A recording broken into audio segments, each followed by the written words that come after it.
Vamos a iniciar. Ahí está. Bueno, amigos, ya estamos listos. Vamos a dar inicio, ahora sí, a nuestro tema el día de hoy. Ya les compartía, complejo de Cenicienta.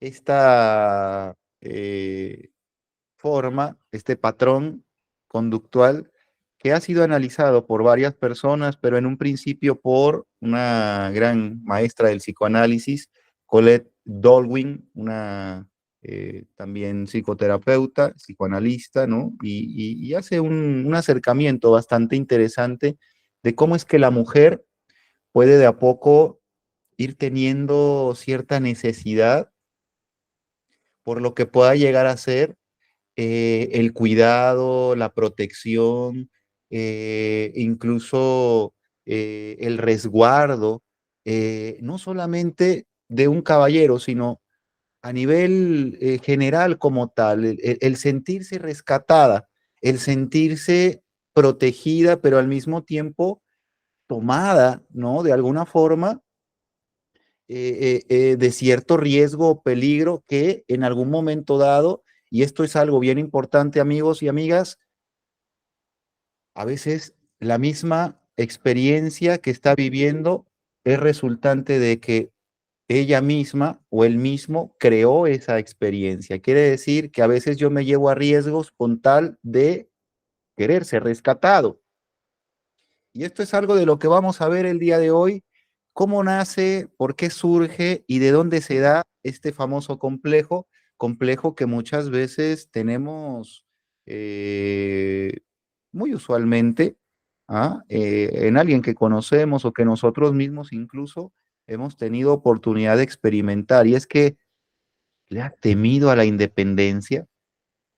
Hay personas que solemos temerle a la independencia y no solamente a la independencia económica, tal vez cuando vamos a salir de casa y a lo mejor sentimos esa necesidad ya de tener un lugar afuera de un hogar, a lo mejor de papá, de mamá, ¿no? Y esa independencia que el propio sujeto se obliga en algún momento a hacer y que trata de salir de ahí, que cuesta trabajo y para algunos es necesaria y para algunos otros, aunque no era necesaria, se hizo necesaria y para algunas personas se salieron porque al final terminaron incluso aventándose hasta cazuelazos con la familia. Y bueno, aquí no estamos para analizar eso, simplemente es el hecho de que yo pueda tener o no el temor a esa independencia, no solamente en la familia, también de forma relacional. Muchas mujeres, muchos caballeros están con su pareja por temor a que no puedan encontrar algo más, por temor a que si esta persona les deja, se acabaría todo, por temor a que si esta persona no está a su lado, su vida sufriría una gran pérdida. Y por eso sigo ahí, pese a que muy posiblemente las condiciones emocionales, psicológicas a las que me someto en esta relación sentimental no son las adecuadas. Y cuando me doy cuenta que creen que me comienzo, ¿no? Solito a adecuar, que me comienzo solito a acostumbrar a este tipo de formas, a este tipo de maneras, de tratos, a este tipo incluso de maneras de comunicarme violentas que muy posiblemente naturalizamos. Muchos de nosotros nos sucede así, y esto no es algo fuera de nuestro conocimiento, nosotros sabemos o nos ha sucedido que esto es algo común, amigos, pero cabe mencionar, como ya les decía anteriormente, que nuestro objeto de exploración el día de hoy no se identifica como una identidad clínica. Es decir, tú lo encuentras en diferentes tipos, ¿no? De propuestas de expertos, más no está como tal en un manual de criterio diagnóstico en donde tú lo puedas buscar y encontrar como complejo de Cenicienta, no.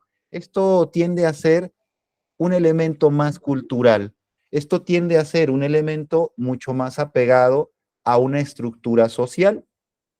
¿Y cómo es que esa estructura social desembarca desenfunda todas sus garantías y todos sus conocimientos en cada uno de los individuos que pertenece a esa sociedad. Y por eso nosotros terminamos portando elementos psíquicos comunes, lo que llamaríamos colectivos. Y ahí, de forma inconsciente, diría el maestro Carl Jung, vamos teniendo este tipo de elementos colectivos que vamos creciendo y no tenemos idea de por qué funcionamos así. Bueno, pues fueron sembrados a través de una cultura, en un contexto social, derramados desde esa cultura central hasta cada uno de los individuos. Recuerden que el individuo alimenta el colectivo, alimenta una sociedad, una cultura, y la cultura al mismo tiempo alimenta al individuo. La misma cultura va devolviendo aquello que el individuo formó en un principio y que ahora recibe como dosis de una forma de ser, de pensar y de actuar. ¿Ya? Y que cada uno de replicamos como nuestra, como dicen, como Dios nos da a entender, ¿no es cierto? Así lo vamos replicando. Entonces, si nos damos cuenta, este tipo de experiencias tienden a ser mucho más apegadas a una zona social, cultural. Por lo tanto, desde esta zona podemos ver que este complejo de Cenicienta es un patrón de comportamiento alimentado por las creencias, alimentado por la memoria colectiva que va pasando de generación en generación, alimentado por los estereotipos que se van conformando de acuerdo a las repeticiones sociales que se van dando. Y todo esto va alimentando lo que puede llegar a ser este complejo, que es más complejo de lo que nosotros pensaríamos y de lo que la historia de Disney nos cuenta, ¿no?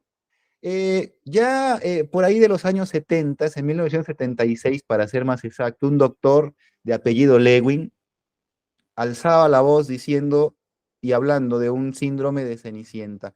Pero este no tenía que ver con este tema, sino tenía que ver con los niños que vivían precisamente con padrastros, ¿no? Con papás adoptivos incluso, y que podían haber sido maltratados y que empezaban a sufrir determinado tipo de síntomas, ¿no? Entonces, por eso lo clasificaron como un síndrome. Sin embargo, por ahí, años después, precisamente les compartía, Colette Dolwin anuncia en uno de sus libros esta nueva oportunidad de analizar este famoso complejo que tiende a ser como un complejo de inferioridad que nace muy posiblemente como todo complejo en una zona de la infancia y que muy posiblemente florece cargado de emociones, de sentimientos y de infinidad de reacciones que llevan al sujeto a tener conductas anómalas a las que pudiera en su momento presentar como tal con sus relaciones interpersonales. Ya comienza entonces a describirse lo que para la doctora Dolwin era un miedo de la mujer. Ella hablaba un poquito más específicamente en la mujer, ahora se puede conocer, bueno, un poco más abierto, incluso un caballero, una dama, ¿no? Pero sí es un poco más enfocado hacia la mujer y habla precisamente de este temor que pueda tener la mujer a la independencia. Dice que en algún momento ella analizando, así habla en su libro, ella analizándose, se da cuenta que tiene un sentimiento muy interno, muy profundo, de querer ser aquella persona que alguien cuide de ella, de querer ser aquella persona que dejara toda responsabilidad se podría decir, de cumplir con economía, de cumplir con responsabilidades financieras, de cumplir con responsabilidades sociales, y que alguien se dedicara a realizar todo eso y que ella solamente estuviera bajo el cuidado de esta persona. Dice, en algún momento yo me descubrí así y me descubrí muy necesitada de ser cuidada, de ser protegida, de ser mimada, de sentirme segura bajo la cobija, bajo el cobijo de un ser humano, en este caso de un caballero. ¿Ah? Y ella, por la oportunidad que tenía, a través de sus consultantes, pudo descubrir que la gran mayoría de sus pacientes, mujeres, tenían una sensación muy similar, que en algún momento de su vida sintieron esta necesidad de sentirse protegidas y de dejar todo como para poder sentirse protegidas por ese famoso príncipe azul, ese que viniera a resolver, que me volviera reina, que me hiciera, que incluso yo tomara justicia de todo aquello que fue trágico para mi vida, que me hizo sentir mal, que me hizo sentir humillante, sobajado, tal como la propia Cenicienta, ¿no? Y que en algún momento llegara este príncipe azul y que me diera ese poder, el solo hecho de estar con esa persona, me diera ese poder de salir de este estado en el que posiblemente me encuentro, que muy posiblemente es un estado donde no le agrada estar, una realidad posiblemente displacentera, donde no le gusta estar y que muy posiblemente por eso busca el rescate. Entonces, aquí es donde viene precisamente esa búsqueda, ese ideal de ese otro que me rescate, que me salve, que me saque de este lugar, porque yo no merezco aparte estar en este lugar y yo muy posiblemente deseo tener aquello que veo en el otro que tiene, una vida, un hogar, ¿no es cierto? Y no esto miserable que constantemente estoy viviendo ahora. Y no esto que me lastima, que me lacera y que me hace sentir humillante, llamado familia, llamado responsabilidades, llamado escuela, a lo mejor un adolescente, una joven, ¿no? Esto que incluso me hace sentir cada vez que tengo que soy más incapaz porque no le entiendo a esto y algunos compañeros se burlan. Y por eso mismo yo quisiera dejar todo esto y tener ese príncipe azul que me diera todo, que cubriera toda necesidad en algún momento y que pudiera de alguna otra forma rescatarme de esta injusticia socialmente hablando de la que estoy viviendo. ¿Te das cuenta? Entonces, aquí es donde la doctora Tolwyn comienza a asemejar con la historia de la Cenicienta lo que pueda llegar a ser esta observación que inicia en ella, continúa en sus pacientes y la externa al mundo a través precisamente de esta propuesta llamada complejo de Cenicienta. Y nosotros podemos explorarlo en cualquier momento por ahí en las redes sociales, en cualquier YouTube. Bueno, podemos hacerlo aquí, amigos, a través de este tipo de foros. Sin embargo, esto es mucho más profundo de lo que nosotros pensaríamos. No solamente es que de repente una persona, pues, tiene ese gran deseo por enamorarse de un caballero y que le rescate y que saque su vida a través de ese proceso en una forma maravillosa, ¿no? Es como el sueño de todo el mundo. Bueno, pues eso hasta lo vemos todos los días. Hay novelas que nos los ponen y que lo repiten en historias y refritos diferentes, ¿no? Y por eso son atractivos para nosotros. Claro, por eso lo son, porque cumplen un deseo, una fantasía muy en el fondo de nosotros. Por eso las telenovelas, llega el príncipe azul que se enamora de la chica que era hija de la asistente doméstica y que muy posiblemente ahora José Eduardo de Ibáñez e Ibáñez va a hacerle el honor de llevarla, ¿no es cierto? A esa fiesta, ¿no? Muy parecido al estilo Cenicienta, ¿no? Ese sujeto que llega a rescatarle, que le da una forma social, que incluso ahora ya se ve y se viste, ¿no? Ahora que ya es una empresaria, porque incluso cambia su vida, ahora es empresaria y ahora incluso dirige una gran empresa, ¿no es cierto? Toda esta historia, si tú la analizas, tiene que ver con un origen y es una formación educativa que los mismos medios de comunicación y todo el mundo, aquí no hay responsable, aquí es el mismo mundo, nosotros estamos admitiendo que esto suceda, lo vamos comprando, nos enternecemos cuando decimos, ay, qué chulada, le dijo que sí, ¿no es cierto? Le dijo que sí, el patrón le dijo que sí, ¿no? Y comienza entonces ahí a fomentarse socialmente el que yo continúe esta forma, ¿no? Porque los pequeños, las pequeñas, comienzan viendo precisamente este tipo de formas sociales, aprendiéndolas y replicándolas, ¿no? Se dan cuenta que a lo mejor esa mujer que en su momento pueda llegar a ser del hogar, ¿no? Tal como lo fue la abuela, ¿no? siempre estuvo el abuelo ahí contento, siempre, entonces la mamá siempre habla de eso, de ese valor que tenía su madre, y esa niña crece creyendo esto, ¿no?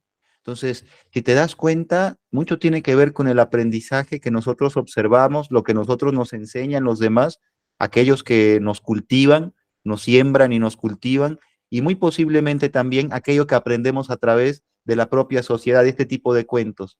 ¿Qué dice el cuento de la Cenicienta, no? ¿Qué dice el cuento de la Cenicienta? Pero antes de analizar la historia de la Cenicienta, que es una historia bastante interesante y demás, y antes de adentrarnos ya en lo que pueda llegar a ser este tipo de conductas y patrones, bueno, vamos a hacernos la pregunta. Esta pregunta, cada uno de nosotros, de manera personal. A ver, me gustaría que simplemente alguien llegara y cuidara de mí y eliminara todas mis necesidades, me mimara, me hiciera sentir segura, seguro, me hiciera, literalmente me tomara en este momento y me rescatara de todo lo que estoy viviendo en este instante y cubriera todo aquello, me hiciera su reina, me hiciera aquella que tuviera poder incluso para impartir justicia, como a la madrastra y a las hermanastras, que muy posiblemente tuvo el poder, si se dan cuenta, Cenicienta, para poder hacerles algo, al final tuvo un noble corazón. Creo les perdonó, ¿no es cierto? Según la historia. Bueno, hay diferentes historias, pero en esta, según les perdono. Entonces, si te das cuenta, tienes el poder de la justicia. ¿Te gustaría que eso sucediera? Sé sincera, sé sincero contigo. ¿Te gustaría que eso sucediera? No es malo si te gustaría. No te sientas ahora que tienes complejo, no, absolutamente. Simplemente date cuenta de que es algo tan natural que si te gustaría que sucediera, muy posiblemente le gustaría a la gran mayoría de las personas llegar y ser rescatados de una forma en la que toda necesidad se acabara y comenzara entonces una vida maravillosa de bondad, de privilegio y de bienaventuranza. Bueno, sin embargo, de acuerdo al cuento, nos dice que Cenicienta vivía en algún momento con la madrastra y las hermanastras, ¿no? Aquellas que hacían tormentosa su vida, sus padres habían muerto, en algún momento muere mamá, ¿no? Muere papá, o sea, ella se queda con estas hermanastras y crea esa fantasía en donde muy posiblemente el príncipe le va a rescatar, le va a empoderar, va a impartir justicia, y en esa fantasía es en la que se fuga muy posiblemente, ¿no? Si lo vemos desde un punto de vista más analítico, ahí es donde fuga toda su necesidad de salir de ese lugar. ¿Qué pasa? Para su belleza de ella, ¿no es cierto? Eso comienza a realizarse, una hada madrina llega y mágicamente convierte toda la posibilidad o todo lo que no había en posibilidad, ahora lo hace posible y esto se da. Y nosotros andamos buscando muchas veces esas hadas madrinas y pensamos que son personas o pensamos que son circunstancias o eventos y si vamos ahí, si hacemos esto, si vemos a tal persona, a veces le atribuyen a un terapeuta, te ven como échame polvos mágicos para que florezca, pero yo te soy sincero, si tú no quieres hacerlo, no va a haber abono emocional, psicológico, que pueda darte la oportunidad de florecer. Tú tienes que hacerlo. Es un trabajo personal. El terapeuta te ayuda a conducirte, pero tú eres aquel que decide y que comienza a tomar esa actitud. Por eso lo importante es aquí darme cuenta. Soy aquella persona que en su momento ha vivido una vida rústica, por así llamarlo, una vida rústica, una vida con baches, ¿no? Una vida con personas, con experiencias que me han traído una sensación de ser rescatado. Muchas jovencitas, y esta es una observación muy particular, amigos, aquí en el consultorio he observado eso recurrentemente, muchas jovencitas que suelen tener embarazos a corta edad, a temprana edad, por ahí de los 14, 15 años, ¿no? Esos embarazos a corta edad suelen tener una justificación muy en el fondo. El entorno familiar muchas veces era un entorno caótico, un entorno donde o no eran tomadas en cuenta, o no eran valoradas, o no tenían oportunidad incluso, ¿no? De sentir amor, de sentir aprecio, de sentirse que pertenecían a esa familia. y muchas veces esas jovencitas de forma inconsciente literalmente buscan al primer fulano que les haga hacer su propia familia, que les haga salir de ese entorno que muy posiblemente es caótico para su vida, es algo lastimoso para su yo psicológico y que constantemente están defendiéndose. Inconscientemente se conducen a elegir este tipo de circunstancias en donde a tal sujeto lo ven como el príncipe azul que la va a llegar a rescatar y solo porque le cantó bonito una frase, comienza entonces a depositar toda su fe, toda su confianza, toda su voluntad, todo aquello que en su momento tiene la necesidad de recibir, ahora lo ve en esta persona, así sea un sujeto que no tiene ni un gramo de bondad, yo lo veo así. Por eso dice esta gran analista, la doctora Dolwin, que existen, amigos, determinado tipo de síntomas con los cuales tú puedes identificar o no este tipo de patrones conductuales, ¿ah? Y operacionales. Vamos a intentar acercarnos a estos síntomas, a la sintomatología. Número uno, baja autoestima, lo identifica así. Una persona que tiene una baja autoestima muy posiblemente va a crear un vínculo insano con otra persona, porque va a depositar en esa otra persona todo lo que le corresponde a ella. Por lo regular, una persona con baja autoestima comienza a responsabilizar al otro por sus valores, por su confianza, por su seguridad, por su felicidad, por incluso su voluntad. O sea, es que yo no me levanto si no me manda mensaje en la mañana, ¿no? Yo no hago determinada acción si no me lo pide, si no me acompaña mi pareja. Si no está conmigo, yo no lo disfruto. Y ahí le estás entregando en ese momento las llaves de incluso tu placer a tu pareja, ¿no?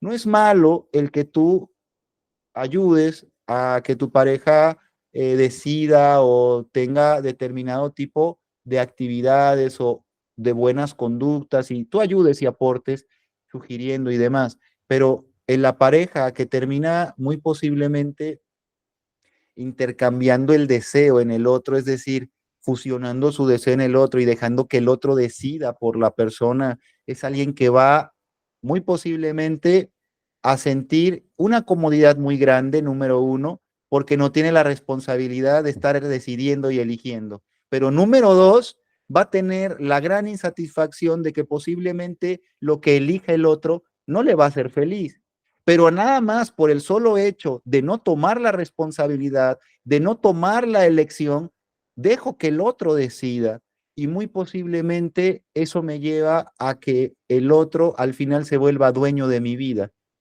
Y esto se siente de una forma incomodísima en una relación.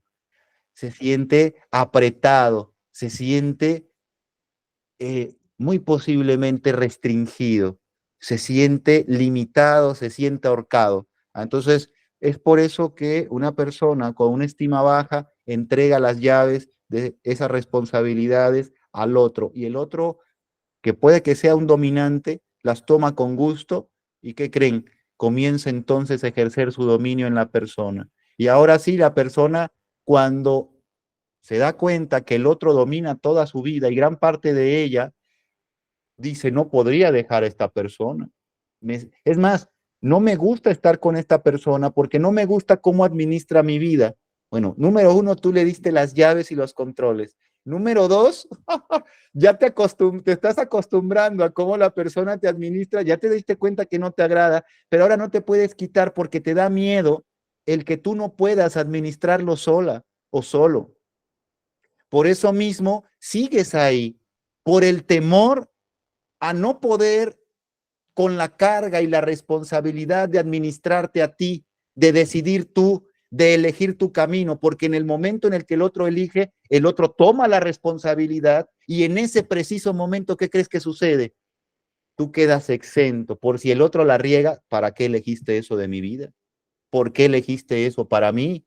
Para los dos, ¿no? Oye, pues yo creí que era lo mejor. Bueno, pues ya te diste cuenta que no. O sea, en ese momento yo tengo la oportunidad de sentir que incluso yo soy ajeno al problema que está sucediendo. Por eso a muchos de nosotros se nos es muy sencillo entregar las llaves, pero muy en el fondo esto lo hacemos porque no tenemos una gran estima. Una persona con una estima alta controla esas partes de su vida y limita al otro a que hasta cierto punto no le controle.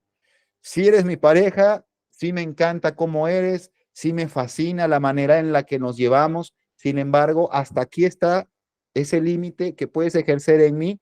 Yo tomo tu opinión, yo te escucho, es más, tus sugerencias las tomo en cuenta a tal punto en el que comienzo a modificar parte de lo que puede ser mi manera de ser, de pensar y de actuar. Y eso me ha ayudado a ser mejor persona contigo. Sin embargo, yo soy yo y yo tengo las propias formas, maneras y estructuras personales que yo considero valiosas y no voy a modificar. Y ahí es donde una persona con una estima alta se respeta a sí mismo y no deja que el otro pueda llegar a esa zona de dominio en donde este famoso complejo de Cenicienta pueda llegar, ¿es cierto?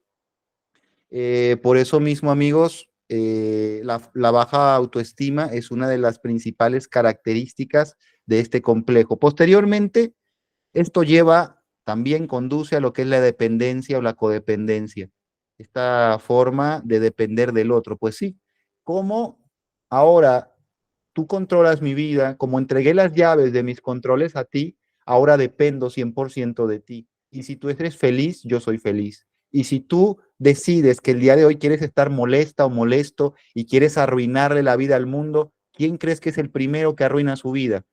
Pues yo. Y si tú quieres vivir hoy emociones y quieres tener sensualidad, ¿quién debe de estar dispuesta a esa sensualidad o dispuesto a esa sensualidad? Pues yo. Obviamente eres alguien que ha perdido esa autonomía y por eso mismo ahora dependes del otro. Si tú tienes de repente una forma de pensar, ahora se ha apagado y la has dejado ahí oculta en una esquina, guardada en el closet, y ahora tu forma de pensar es una pequeña calca del otro y tú dependes de que si el otro cambia o no esa forma de pensar, si el otro cambia ahora o cree en Dios o es alguien que comienza a dudar de esa creencia, va a ser una persona que entre y que te haga a ti entrar en dudas. Y tú vas a ser aquel que se tambalee espiritualmente porque un sujeto muy posiblemente por el que dependes emocionalmente ahora duda de su propia creencia. Ahí se transfiere todo eso hacia ti, ¿te das cuenta? Tú estás ahí recibiendo esa transferencia continua. ¿Qué sucede? Yo codependo de esta persona, yo a veces dependo y también esa dependencia que me hace el estar en este complejo es económica, porque como yo quiero ser rescatado, quiero que me cuiden en todo sentido, y yo muchas veces accedo a que me cuiden en todo sentido, y ahora me restrinjo a que me den el dinero que yo de alguna manera, no sé si yo merezca, pero yo creo que merezco más a lo mejor, pero no me esfuerzo por ganármelo yo, por tenerlo yo, obtenerlo yo, porque yo sigo en este punto de ser rescatado y de que el otro me dé todo. Esta forma de que la otra persona trate de hacer que yo sobreviva es una forma, es un conjunto, amigos, de superposiciones conductuales que van de poco haciéndome que yo me restrinja, incluso si tengo oportunidades laborales, incluso si estudié una carrera, incluso si tengo oportunidad de ejercer mi carrera, si muy posiblemente entro en este estado de necesidad de autorrescate, en ese momento muy posiblemente yo me restrinjo mis habilidades, mis capacidades. Como la propia Cenicienta, si se dan cuenta, cuenta la historia que era una jovencita muy audaz, que alguien que corría por los campos, que engañaba a otros, que era alguien con mucha astucia y que de alguna forma al final se ve sometida por la propia madrastra y las hermanastras y cae en el punto de la necesidad de ser rescatada. Ella misma, ni su audacia, ni su oportunidad, ni su inteligencia la pudieron rescatar, la tuvo que rescatar un otro. Y eso es lo que en este caso, dice precisamente la autora, está buscando gran porcentaje de las personas, el ser rescatados por el otro. De alguna otra manera, la codependencia se da naturalmente cuando te rescatan. ¿Por qué? Porque ahora yo no solamente idolatro al que me rescata, no solamente le rindo pleitesía, sino le entrego, como les decía, todas mis responsabilidades, le doy las llaves que articulan mi mente, mis emociones, y ahora él me puede apagar o encender. Ahora esa persona puede, queriendo o no, incluso manipularme. Y de esa manera yo, sin quererlo, comienzo a ser objeto del otro. ¿Te das cuenta? Es algo impresionante.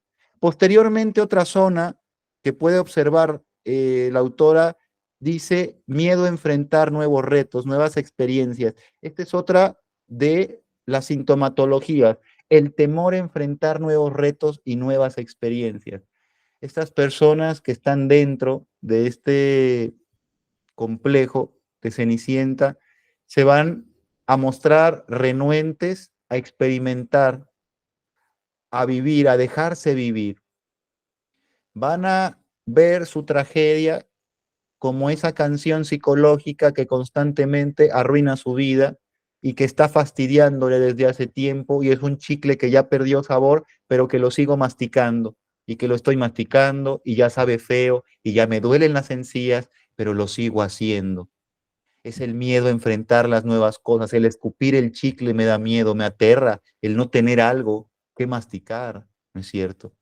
Me aterra el no tener, por eso el no tener a una persona que incluso pueda estar conmigo. Oye, pero esa persona te insulta, pero esa persona te sobaja, esa persona te humilla, esa persona te hace sentir menos en cada momento que puede.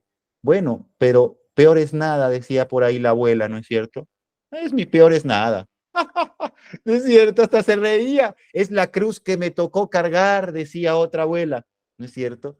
Y tú te la imaginabas a la abuela así como diciendo, la abuela con el abuelo, güey, ¿no? ¿Cómo se dejaba, güey? O sea, ya la imaginabas con su cruz. Yo de chavito la imaginaba, ¿no es cierto? Entonces,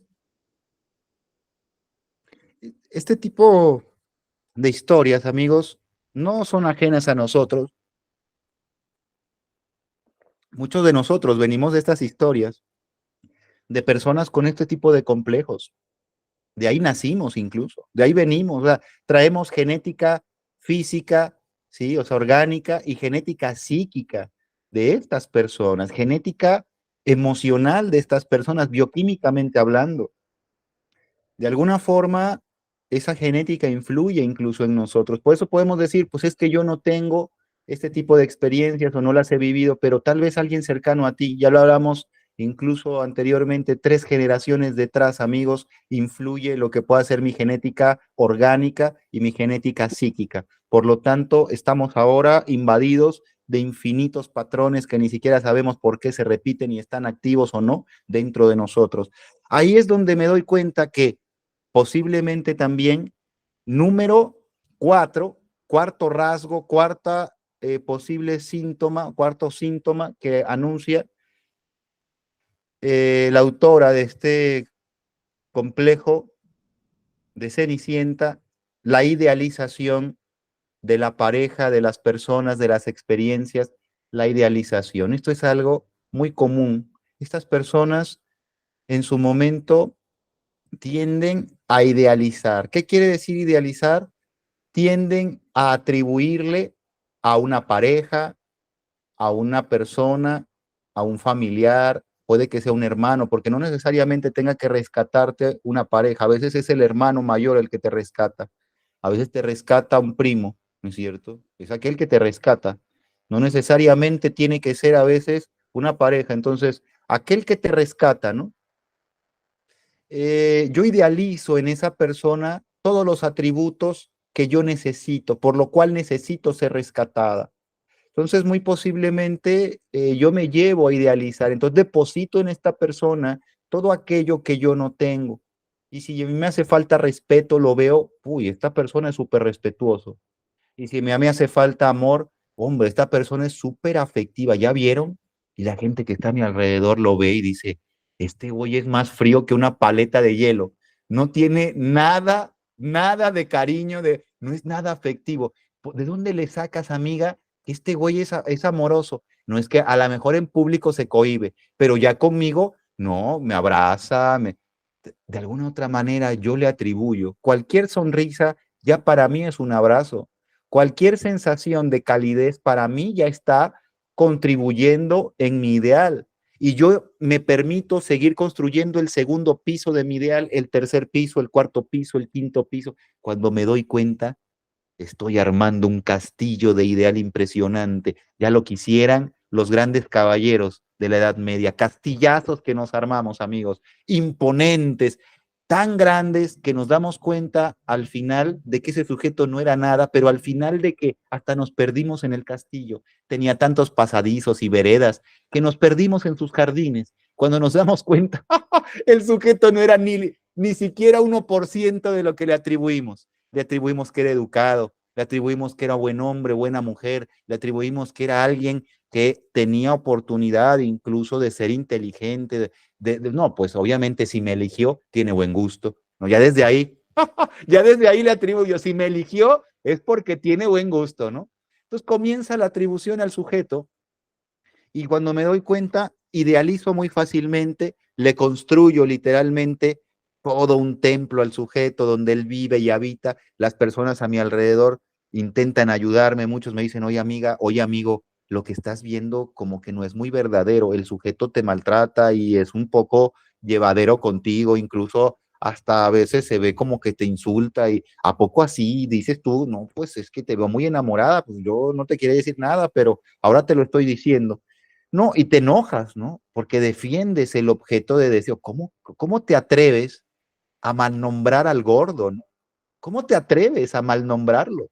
El gordo es puro amor, está gordo de amor, ¿no es cierto?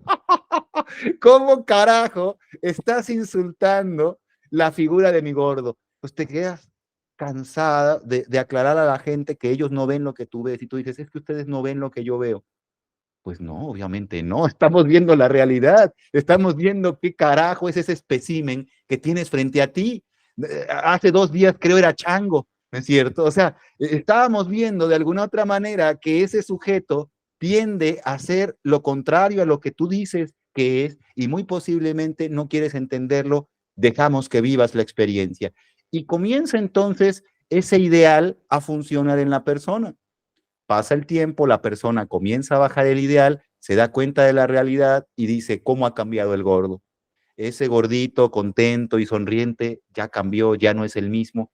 No, amiga, siempre fue igual, solamente que tu ideal se ha empezado a desinflar y has comenzado a mirar la realidad. Por eso mismo, amigos, es donde nos damos cuenta que estos síntomas se van cumpliendo. Número 1, baja autoestima. Número 2, codependencia. Número 3, miedo, temor a enfrentar nuevas experiencias.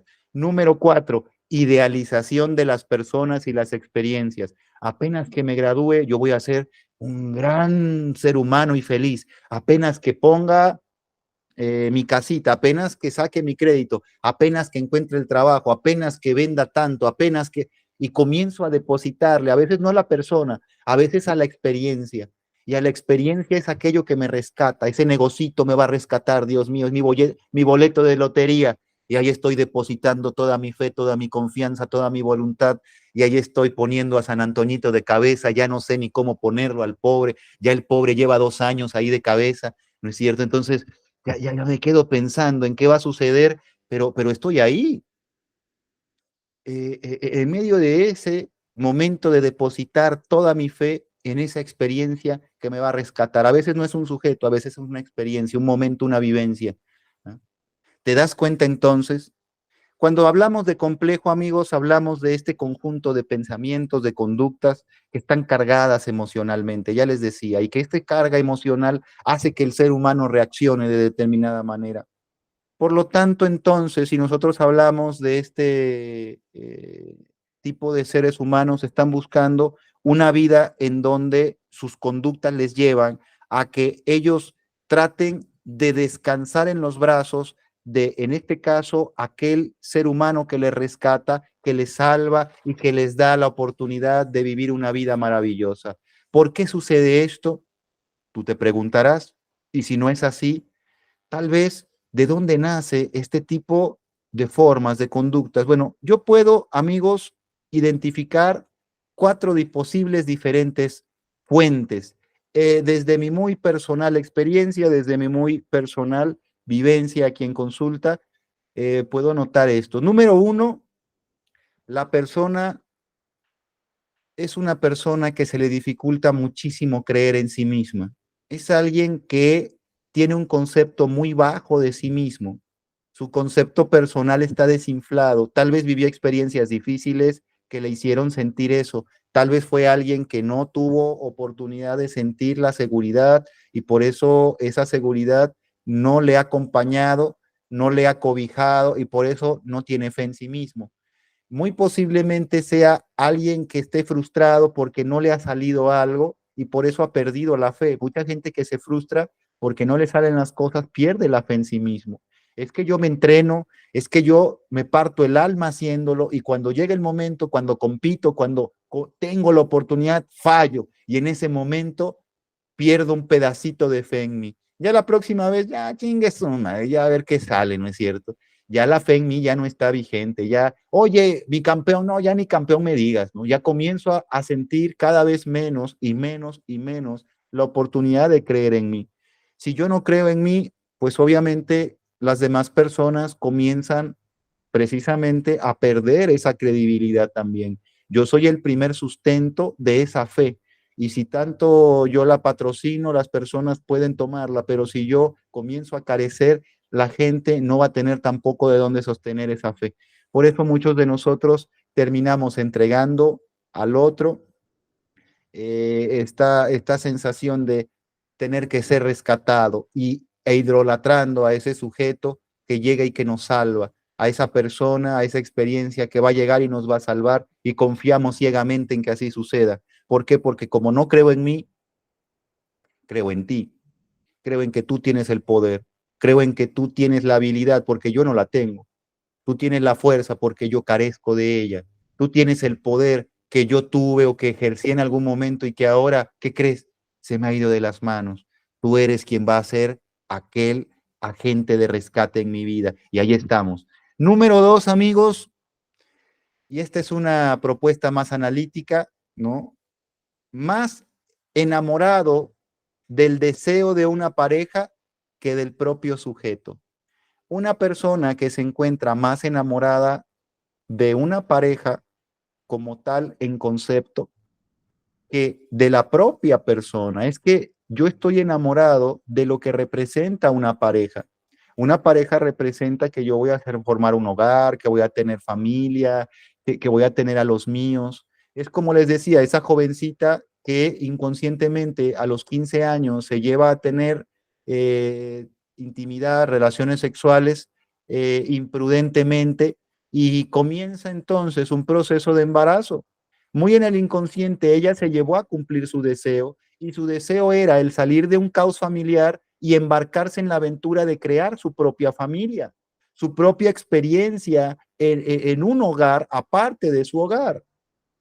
Por eso mismo, ahora estoy más enamorada de aquel ideal de pareja, porque con mi pareja a lo mejor es un chavito que también está en su momento luchando con la vida, pero es alguien que muy posiblemente me va a hacer que yo sea una mamá. Y al ser mamá, yo puedo dar mis órdenes, yo puedo elegir, yo puedo dirigir, así como a mi madre lo hacía conmigo, ahora yo tengo ese poder, yo retomo el poder, ¿te das cuenta? Estoy más enamorado de lo que el ideal como pareja me puede dar que del propio sujeto. Entonces, ¿cómo se llama? Incluso hasta, ¿no? De alguna otra manera. Oye, ¿y quién es el novio? Bueno, ni sé cómo se llama el novio, pero ya me hizo mamá, ¿no? Ya me hizo mamá. Y esto es lo importante, que yo tendré una familia, que tendré un hogar alejado de lo que pueda llegar a ser el caos en el cual yo me he venido formando. ¿Te das cuenta?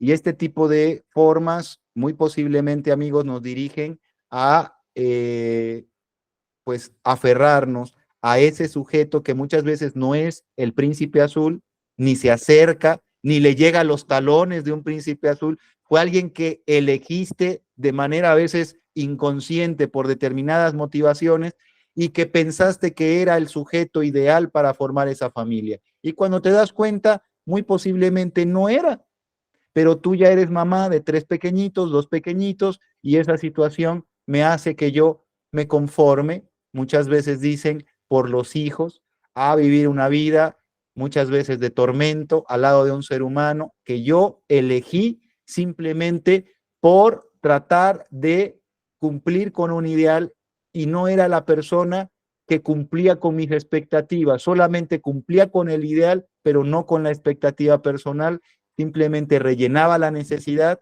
pero no entraba ni siquiera en mi gusto porque ese sujeto hasta ni me gusta cómo huele, es más, ni me gusta cómo es, ni cómo me trata, es más, ni me gusta cómo me hace el amor. Y obviamente eso me hace sentir incómodo, pero llevo años al lado de este sujeto. ¿Te das cuenta?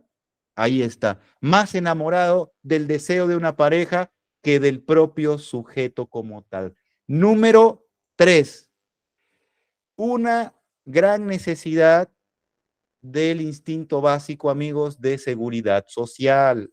Número 3, posible origen de complejo de Cenicienta. Instinto básico de seguridad social, instintos básicos del ser humano. Este es uno de los 4 instintos básicos que constantemente van a estar pidiendo alimento, que constantemente van a estar exigiendo a nivel psíquico alimento. El aparato instintivo a través de un órgano llamado ego, de un órgano, se puede decir psíquico, de una instancia psíquica llamada ego, trata de promover a nivel mental y gestionar, es el vocero de los instintos, todo alimento que conlleve una estructura de equilibrio a nivel instintiva para el ser humano. Hay 4 instintos de seguridad básica que le otorgan a ese aparato instintivo una sensación de equilibrio. El instinto de seguridad emocional, el instinto de seguridad social, el instinto de seguridad sexual y el instinto de seguridad, ya les decía, afectiva, amigos. Este tipo de instintos nos van a llevar a que nosotros constantemente estemos pidiendo alimento. Perdón, es material, social, emocional y sexual, ¿sale? Son nuestros 4 instintos. Entonces, el instinto de seguridad social es el instinto que inconscientemente me va a llevar a dirigirme hacia experiencias, escenarios o personas que me puedan nutrir en sentirme perteneciente. Su alimento que va a estar pidiendo y exigiendo es el de pertenecer. Si tú te das cuenta desde pequeñito, este instinto se refuerza con lo que diría el gran maestro Sigmund Freud, el narcisismo primario y secundario. El narcisismo primario es aquel que se refuerza en el menor, en el bebé, en el pequeñito, cuando tú lo apruebas por lo que es. El narcisismo secundario se refuerza cuando tú lo apruebas por lo que hace, por las acciones que tiene. Número 1, por ejemplo, el acercarse y dirigirle unas palabras de amor a tu nene. Ay, mi bebé, qué maravilla de niño, qué cosa más maravillosa, te amo.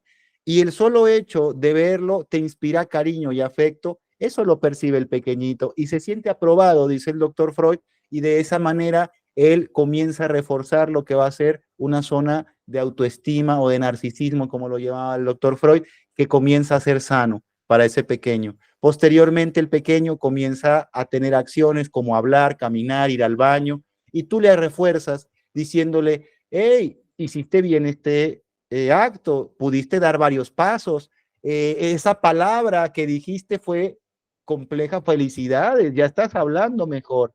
El pequeñito comienza a esforzarse por seguir haciéndolo porque el papá comienza a reconocerle su acción. Cuando una persona crece, no va a tener la necesidad en el futuro de querer destacar de una manera incluso por encima de los demás. ¿Por qué? Porque cuando pequeño tuvo el suficiente reconocimiento por lo que era y por lo que hacía. Ahora no va a ser una persona que va a querer ser el centro de atención y va a querer que todos lo aprueben y va a querer que todos le tengan un aplauso cada vez que él haga algo o que ella haga algo. ¿Por qué? Porque ya fue lo suficientemente reforzado cuando niño. Aquellas personas entonces que no fueron reforzadas en una zona de aprobación, en una zona de pertenencia, en una zona de que él sintiera que formaba parte de un grupo, que era aprobado por ese grupo y que ese grupo aprobaba lo que hiciera, ya sea su propio yo y su propia acción, entonces en ese momento el pequeño crece con una necesidad en cuanto al refuerzo social, es decir, una necesidad de pertenencia. Por lo tanto, va a ser una persona que con tal de pertenecer a un grupo o a una esfera social o a determinado tipo de agrupación, ya sea escolar, ya sea laboral o ya sea incluso social, esta persona se va a sobreesforzar, va a querer quedar bien, va a ser el chavito en la secundaria que va a fumarse un cigarro con tal de ser aprobado por aquellos que fuman. Y entonces, aunque esté tose y tose, y aunque ese chavito sepa que su abuelito murió de efisema pulmonar y sea algo que en su vida había pensado en hacer, ahora lo hace porque su necesidad va por encima de lo que pueden ser sus propios principios y su propia realidad. Aquí que entonces pone a prueba su propio yo por que de alguna manera sea aprobado. Entonces esa persona comienza a crecer buscando en el otro la aprobación, buscando en el otro la sensación de inclusión, de que le forma parte de, y cuando encuentra una persona que medio le haga sentir que es aprobado y que forma parte de un equipo o que está formando parte de un equipo, en ese momento se va a pegar ese sujeto y va a comenzar a idealizarlo, como ya lo vimos, que es una de las diferentes características que tiene. Entonces va a comenzar a pegarse, ¿por qué? Porque el sujeto le dio una sensación de que va a llenarse en cuanto a la parte de esa aprobación y en cuanto a la parte de pertenencia, porque el sujeto le presentó a su abuelita y la abuelita le dijo, ay, te pareces mucho a mi hija tal, y así era de jovencita, y la abuelita la aprobó. Y la joven se sintió realizada porque hubo dentro de esa familia que ella tiene la esperanza de formar en algún momento parte de una familia. Ella tiene la esperanza, la aprobaron y le dijeron, ¿te gustó el molito? Y a la chava le gustó el molito y dijo, sí, me encantó. Y le dijo, ¿quieres más? Lo que siempre esperó escuchar de una familia, de una abuelita, lo que siempre esperó, ahora lo recibió de esta persona, de su familia. En ese momento comienza a sentir la pertenencia y esa persona hace lo posible y lo imposible para quedarse con ese sujeto. Ahora va a ser mi objeto de culto, incluso el estar con ese sujeto. Es por eso que esta es una de las fuentes indiscutibles de este posible complejo de Cenicienta, amigos. Eh, al tener la necesidad de pertenecer, muchas veces surge el miedo a no pertenecerte, para no pertenecer a ti. Entonces ese temor a dejarte, ¿no? Por eso me quedo ahí, porque si me voy de ti, pierdo lo que me has dado, una abuelita que yo ya no tuve, nunca tuve oportunidad de tener una abuelita y ahora tú me diste una abuelita que me cocina molito y que me dice, ¿quieres más, hija? Y ¿cómo me voy a ir de ti si tú me ofreces ese tipo de relaciones, de sentimientos, de experiencias que nutren lo que yo nunca tuve?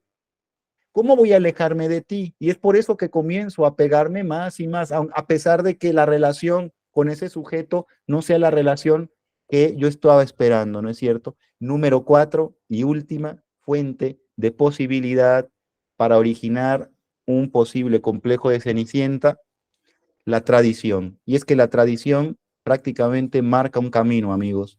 La mujer depende del marido, era lo que decía prácticamente la abuela, y es un canon, como dicen ahora, de lo que en su momento es la cultura en México y en muchos países de Latinoamérica. La mujer en su casa dedicada es la mejor mujer. Esa es la mujer más valiosa. La que está en casa, la que sabe cocinar, la que atiende a su familia, la que está a las necesidades del hogar y del marido.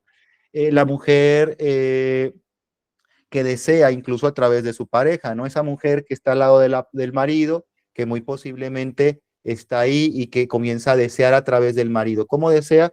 ¿Y qué van a querer para cenar? Ay, ¿qué vas a querer, gordo? Y el gordo le dice, pues unas enchiladitas, ¿no? Sí, dos. unas rojas y yo unas verdes. Al final piensa que eligió algo diferente por elegir verdes, pero terminó eligiendo el mismo producto. Cuando me doy cuenta, deseo a través de mi pareja y eso me hace que yo vaya perdiendo mi intimidad, que vaya perdiendo mi individualidad, que vaya perdiendo mi originalidad. Y de a poco, por tradición, comienzo a ceder, no porque yo lo desee, no porque yo lo necesite inconscientemente, me lleve, no, porque así marca la tradición, porque así le funcionó a mi abuela, le funcionó a mi madre, ¿y qué creen? Yo no quiero meterme en problemas, así me va a funcionar a mí. Mi estimada Joyce, levantabas la mano, adelante, te escuchamos, por favor. Bueno, ya siendo lo último, pues solo puedo agregar que justamente la tradición es algo que nos marca como país. También depende de la región, ya que las tradiciones, por lo menos yo he tenido la experiencia en mis prácticas, pero son algo sumamente delicado a la hora de hablar con personas ya de mediana edad o ya adultos mayores, pero también es como que lo que necesita sanar de esas personas, porque justamente la tradición, como usted nos explicaba, sobre todo con las mujeres, a veces nos delimita un poco ese plus que podemos tener las personas, y no solamente hablo de las mujeres, sino de los hombres, también, de los niños, de todos, porque una frase, por ejemplo, que a mí me ha hecho mucho eco es que tienes que respetar a tus mayores. Y yo creo que eso es como una tradición que se ha dado, pero no es en cuestión de, sino que, ok, te voy a respetar siempre y cuando tú me respetes. Y pues es algo que también se tiene que ver tanto en tus amistades como en la gente que va a la calle o en tu pareja. Yo te voy a respetar siempre y cuando tú me respetes y yo voy a ver el potencial que tú tienes siempre y cuando tú también veas el potencial que yo tengo. No hay que menospreciar a nadie porque pues la ayuda o las cosas pueden salir de quien menos te lo esperas. Y bueno, eso sería mi comentario. Y como siempre, acertado, mi estimada Joyce, acertado ese comentario, como siempre, valioso y muy significativo para lo que estamos viendo el día de hoy. Te agradezco de corazón. Justamente así lo vemos, amigos. La tradición que dice nuestra amiga Joyce, ella lo ha visto también como terapeuta, ahí de repente hay personas que la tradición les puede más, sobre todo las personas que ya tienen cierta edad que de repente les cuesta mucho trabajo el poder entender un tipo de relación de respeto, de oportunidad, muy posiblemente de empatía, ¿no? Y la tradición puede más. Mi pareja, yo la elegí porque me rescató, ¿no? Como les decía, me rescató de un entorno en donde era yo menospreciado o yo era el octavo hijo de 12 y entonces pues prácticamente ni siquiera tenía opinión ni voto ni mucho menos y yo fui rescatado de ese lugar y ahora me tengo que atener a lo que esta persona hace, dice y piensa y muy posiblemente mi pareja es lo que yo, como yo no fui, ahora él es lo que yo incluso deseaba hacer. Él habla por mí, él dice por mí, él elige por mí, ¿no? Muy posiblemente, sí, a mí me encanta lo que le encanta, porque hay personas que a mí me han dicho, es que me gusta lo que también a mi marido, pues está bien, ¿no? Somos alguien que tenemos gustos similares. Sin embargo, pues dentro de todo esto, yo muchas veces por ceder, no por aceptar, sino por ceder, termino por complacer al otro de una manera en la que termino perdiéndome a mí. Entonces, por tradición, amigos, yo termino por caer muy posiblemente en este tipo de patrones conductuales, de patrones de pensamiento, de patrones emocionales. ¿Sale? Ahora tengo para ustedes las que puedan llegar a ser oportunidades de trabajo psicoterapéutico, porque no todo, como diría nuestra querida Lolita Ayala, no todo es información terrible. También tenemos información amable, decía, ¿no? Como así, después de que acabamos de ver que casi casi se está destruyendo el mundo, tenemos la oportunidad de entender entonces cómo podemos apoyarnos si es que detectamos en nosotros algún síntoma de estos, si es que dentro de toda esta temática pudimos en algún momento percibir algo de nosotros, bueno, no te alarmes, no tengas cuidado, Esto es algo que comienza a ser muy natural, pues ya lo veíamos, sumamente natural. ¿Qué pasa? Lo primero que tengo que hacer es, número uno, tienes que reforzar tu autoconcepto. ¿Qué es el autoconcepto? Es lo que yo creo de mí. Esto lo puedes hacer a través de una ruta psicoterapéutica. Yo te sugiero que esto lo hagas en apoyo con un profesional. Aplica el tener una idea mejorada de lo que tú eres. Puedes encontrar incluso tips, estrategias, incluso dentro de nuestros propios videos por ahí. Hemos dado algunas otras estrategias para poder tener una autoestima un poco más sana y eso nos puede ayudar, ¿no es cierto? Trata de reforzar tu concepto, lo que yo siento que valgo, lo que yo siento que soy, lo que yo siento que tengo y lo que yo siento que puedo. Yo soy, yo valgo, yo tengo y yo puedo. Esto lo tengo que reforzar. Yo soy y comienzo entonces a describirme como alguien valioso, como alguien con oportunidad, con alguien que incluso tiene competencia ante los demás. Yo puedo y yo me doy cuenta de que tengo oportunidad de realizar muchas cosas. Yo tengo, ¿no es cierto? Y todas mis herramientas, mis valores, todos mis dones, mis principios, mis conocimientos, todo lo que tengo me hace consciente. Entonces, cuando digo yo tengo, no solamente tengo en este momento un vaso, yo tengo este vaso, sírvanme agua. Yo tengo, quiere decir, y recuerdo en todo momento de todo lo que soy y todo lo que dentro de mí está contenido, conocimientos, virtudes, ya les decía, hay valores humanos, bueno, todos aquellos que puedan llegar a ser oportunidades para mí. Eh, Reforzar mi autoconcepto es el inicio, puedo tomar sugerencia psicoterapéutica y eso me puede ayudar bastante. Número dos, comenzar a generar mis propios recursos. Esto ya depende de ti. Esto vayas con un terapeuta o no, esto te quieras atender en determinado tipo de experiencia psicoterapéutica. Si no lo generas tú, no lo va a generar nadie. Estamos hablando de recursos afectivos y recursos económicos.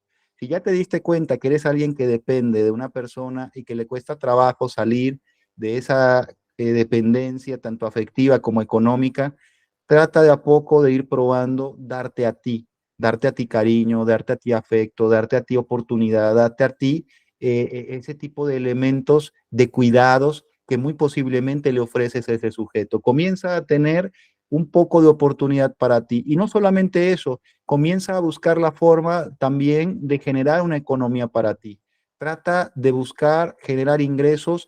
Hay ahora muchas oportunidades, incluso diferentes tipos de ventas, incluso digitales, en línea, como se llame, en donde tú puedes hacer diferentes tipos de experiencias para los usuarios de ventas y tú puedes tener una oportunidad sin invertir tanto dinero, bastante oportuna, bastante placentera. Entonces, el empezar a darte esas oportunidades, el empezar a crear pequeños proyectos personales, el empezar a darte ideas, ya es darte tus propios recursos. Tratar de salir de ahí es remolcarte a ti. Por más que el terapeuta te quiera ayudar, por más que el guía, por más que el coach, por más que el chamán te quiera salvar o te quiera hacer una limpia, doña Lupita, la de las limpias, tú no vas a hacer nada si tú no tienes la oportunidad de remolcarte a ti. Tú tienes que sacarte a ti de esto. Pues, ¿cómo lo vas a hacer? Tú tienes que empezar a generar tus propios recursos, darme amor a mí, y darme a mí la habilidad de poder crear con mi inteligencia, que sé que tienes, ese tipo de recursos económicos. Número tres, date permiso de vivir nuevas y diferentes experiencias. Y eso también te corresponde a ti, por más que vayas o no con un terapeuta, si tú no te lo permites, nadie lo va a hacer por ti. Tienes que salir de tu cubil, de tu agujero, tienes que salir de tu cueva, tienes que salir de ese lugar en donde muy posiblemente estás atado, donde te sientes enclaustrado, tienes que salir de ahí. No basta más que abrir la puerta y salir, no basta más que eso. Ahora, sientes que estás encadenado, haz un ritual para poder desencadenarte. En este momento yo rompo mis cadenas de este hogar y me salgo felizmente a vivir mi vida consciente y de una forma a través, ¿no? De esa conciencia, de una forma oportuna para mí, para los demás. Y comienzo entonces a ejercer mi derecho de salir de ese lugar y comienzo a hacerlo. ¿Cómo lo hago? Diciéndome a mí te lo mereces, te lo permito. Yo, Miguel, te permito a ti el poder experimentar esto que nunca te lo has permitido. Te permito el poder vivir esa experiencia que tanto te has limitado. Sé que lo mereces. ¿Ah? Yo te lo permito. Tú a ti, ¿sí me explico? Número 4, amigos, buscar crear metas, expectativas enfocadas en tus gustos y preferencias, no enfocadas en el sujeto en el que o en la experiencia en la que estás ahora depositando toda tu seguridad y confianza. Ya te detectaste que estás codependiendo de alguien o de algo, que dependes de ese negocio, de esa persona, que esta fue lo que te rescató y lo que le tienes asegurada toda tu confianza, toda tu fe y toda tu voluntad. Bueno, entonces yo te digo, tú necesitas empezar a crear expectativas diferentes a eso. Sí, él es tu todo, esta persona, ella es tu todo, ella es mi todo. El otro día vi un chico que me decía, ella es mi todo, es mi mundo, es mi musa, ¿no es cierto? Ella me inspira, me motiva, ella me sonríe y yo siento que vivo. Un romántico de corazón, pero también un dependiente, ¿no? De corazón. Entonces, esta persona estaba ahí pegado a esta persona porque si ella no le sonreía, él no tenía motivo para hacerlo. Por lo tanto, aquí es donde yo tengo que buscar algo por fuera de esta persona, que me haga sonreír la mañana, que me haga sonreír la música, que me haga sonreír el baile, que me haga sonreír el deporte, que me haga sonreír las experiencias con mis compañeros de trabajo, con mis amistades, con mis profesores, que pueda hacerme sonreír mi vecino que en la mañana me saluda, que no solamente le atribuya a esta persona la responsabilidad de que si no me sonríe, yo entonces me opaco. Yo tengo que ayudarme a tener luz, pero si solo le deposito a un sujeto o a una experiencia el que me enciendan, yo voy a andar apagado todo el día hasta que tenga esa experiencia o ese sujeto me permita hacerlo. Por eso tú tienes que empezar a tener diferentes oportunidades en donde depositar esas responsabilidades. Y ahora, cuando en la mañana me tomo mi cafecito en la mañana, ¿qué crees que? Sonrío. Y ahora cuando de repente en la mañana me arreglo y me doy un duchazo y salgo a la calle y respiro, es una alegría maravillosa, sonrío a la vida. Ya no estoy dependiendo de ese mensaje que me manda esa persona, de llegar a ese lugar que me pone bien, de ver al terapeuta, porque muchas veces el terapeuta es el objeto también en donde se descarga toda esa responsabilidad. Es que ya no lo había visto, es que estaba tan mal y es que usted me dejó, ¿no es cierto? Bueno, de alguna otra manera, así funciona muchas veces, ¿no?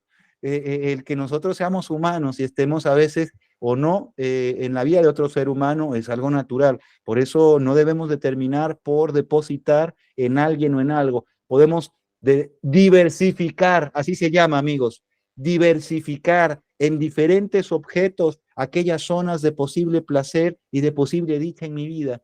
Si este sujeto es mi todo, entonces diversifico ese todo en diferentes zonas, familia, amistades, trabajo, deporte, arte, cualquier cosa que me pueda ayudar. Mi estimada Dani, adelante, te escuchamos.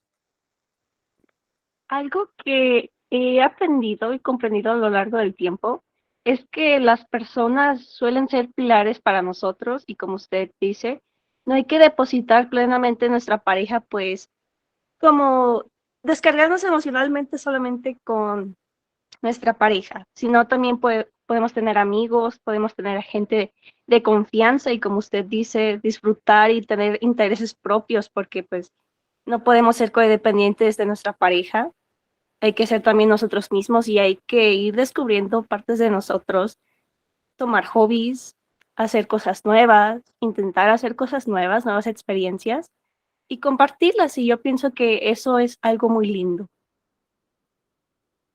Muchísimas gracias, Daneli. Qué belleza. ¿Desde dónde nos escuchas, Daneli? Desde Jalisco. Qué maravilla. Bueno, pues es un gusto saludarte y es un gusto escuchar. Te agradezco. Así es importante el tomar esto en cuenta, amigos, el que nosotros nos demos cuenta de que tenemos también una autonomía y que debemos de respetar esa autonomía, que debemos de respetar nuestros principios, nuestros límites, nuestras normas personales, aquello que nosotros fundamentamos en nosotros, debemos de respetarlo. Y es por eso que el que lo apliquemos muchas veces nos ha costado trabajo, pero el día de hoy yo les invito a que ustedes todos tengamos oportunidad de ir hacia esa experiencia, de buscar esas expectativas enfocadas a lo que a mí me agrada, a lo que yo sé que tengo por preferencia y no precisamente ceder ante el otro constantemente porque va a perderse mi deseo incluso por esta vida. Y por eso muchas parejas llegan a determinadas edades y terminan sintiendo una amargura por vivir, simplemente ya pasando los días a ver cuándo acaba esta experiencia llamada vida. Y esto es terrible, esto no lo merece nadie, esto debe de acabarse. Es por eso que muchas personas terminamos incluso por enviciar a los otros con este tipo de amargura. La vida es terrible, la vida no merece ser vivida, la vida apesta y ya verás lo que te viene cuando seas grande y le estás diciendo al joven y le estás enviciando, le estás ensuciando, le estás infectando su psique, sus emociones, sus expectativas, incluso sus motivaciones. Por eso, cuando nosotros veamos que estamos en medio de estos momentos, darnos cuenta de que esas expectativas pueden cambiar, amigos, y generar nuevas expectativas. Y tenemos oportunidad de ir a través de un terapeuta también ayudarnos y apoyarnos, a través de la psicoterapia. Amigos, el día de hoy yo les agradezco la oportunidad que me regalan como cada vez que tenemos este tipo de experiencias. Muchísimas gracias a cada uno de ustedes, mi estimada Alejandra, Brenda, muchísimas gracias, Daneli, Dani también, Diego, Fabi, muchas gracias, mi buen Chuy, José Ramón, como Gracias, siempre, Miguel. aquí con nosotros, Leti, Mayra, mi estimada Maite, muchísimas gracias también, Meli, Miauski, bueno, todos por aquí, muchísimas gracias, Nancy, Nicolette, Joyce, muchas gracias, amigos. Dios les bendice a los que por ahí me faltaron. Dios les bendice a todos. Muchas gracias por estar con nosotros, por acompañarnos en esta noche. Nos vemos, primero Dios, pronto. Por ahí tocaremos el tema, ya lo habíamos platicado anteriormente. Va a ser duelo y melancolía. El tema que tendremos será el tema de duelo, hablando de pérdidas, y melancolía, hablando de lo que podría ser la depresión como tal. Vamos a hablar de esos temas bastante interesantes y los tocaremos en nuestra siguiente experiencia. El día de hoy yo les agradezco, vamos a detener nuestra grabación y nos vemos en la siguiente experiencia, amigos.